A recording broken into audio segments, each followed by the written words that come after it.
اپنے دربار میں قبول فرمائے۔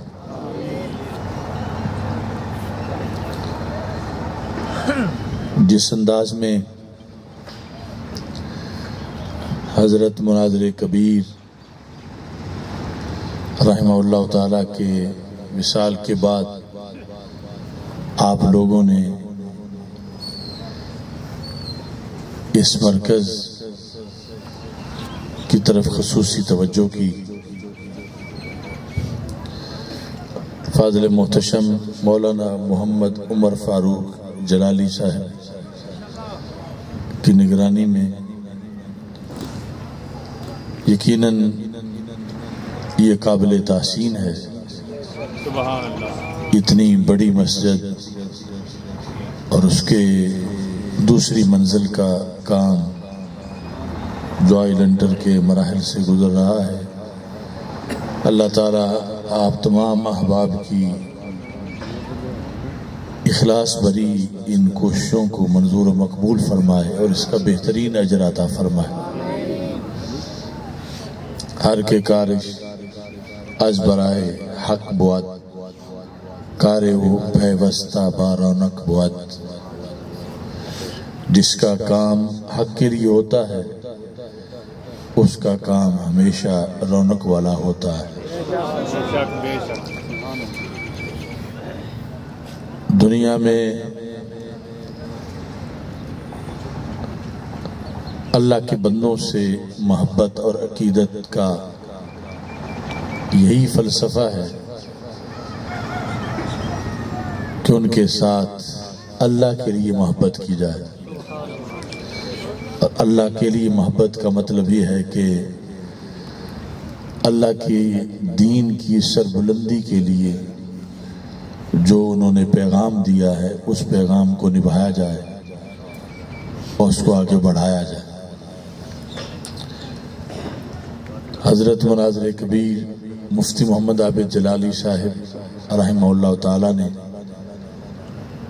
اس مرکز کی بنیاد رکھی اور ان کا مقصد دین اسلام کی سربلندی تھا، اور آپ لوگ جو ان کے محب ہیں، مریدین ہیں، معتقدین ہیں، آپ نے یہ ثابت کیا کہ آپ لوگوں کا ان سے تعلق للہیت کی بنیاد پر ہے،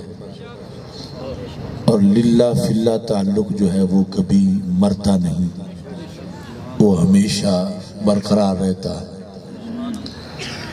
اور اس کے پھر دونوں جہان کے اندر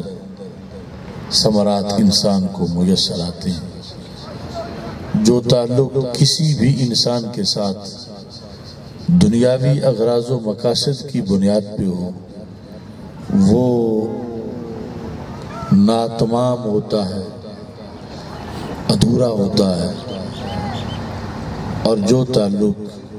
حق کی بنیاد پر کسی کے ساتھ ہو تو چونکہ حق ہمیشہ کے لیے ہے تو وہ تعلق بھی ہمیشہ کے لیے رہتا ہے۔ تو آئندہ بھی امید ہے کہ آپ اس گلشن کی آبیاری کے لیے اپنی پوری کوشش کریں گے، جس طرح کہ تعمیر کے ساتھ ساتھ تعلیم کا سلسلہ بھی اللہ کے فضل سے یہاں جاری ہے، اور وہ بھی حفظ اور درس نظامی دونوں شعبات میں اللہ کے فضل سے یہ جو تعمیر کے ساتھ ساتھ سلسلہ جاری ہے، یہ مزید ہمارے لیے امید کا ایک روشن چراغ ہے، کہ بعض جگہیں ایسی ہوتی ہیں کہ وہاں بڑی بڑی بلڈنگیں بن جاتی ہیں مگر انہیں آباد کرنے میں کئی سال لگ جاتے ہیں۔ تو یہ ساتھ ہی جو طلباء کا پڑھنے پڑھانے کا، اساتذہ کا یہ جو عمل ہے، اس سے یہ بھی ہمارے لیے روشن مستقبل بھی ہمارے سامنے ہے کہ جو انشاءاللہ یہ مرکز بنتا جائے گا، طلباء کی تعداد بھی بڑھتی جائے گی، اساتذہ کی تعداد بھی بڑھتی جائے گی،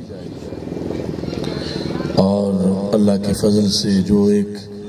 تمنا تھی حضرت مناظر کبیر رحمہ اللہ تعالیٰ کی، تو ان کی امیدوں کے مطابق یہ مرکز جو ہے وہ اپنا کردار ادا کرے گا۔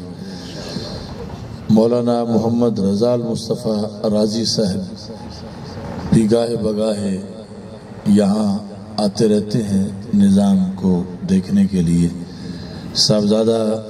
حافظ محمد کعب الاسلام ابھی زیر تعلیم ہے، اللہ کے فضل سے انشاءاللہ یہ قافلہ منزل کو پہنچے گا۔ میں آپ سے یہ بھی دعا کرتا ہوں کہ میرے برادر اکبر الحاج محمد آسن گوندل جلالی رحمہ اللہ تعالیٰ کی بلندی درجات کے لیے آپ دعا کریں، ان کی بخشش کے لیے دعا کریں، اور یہ جو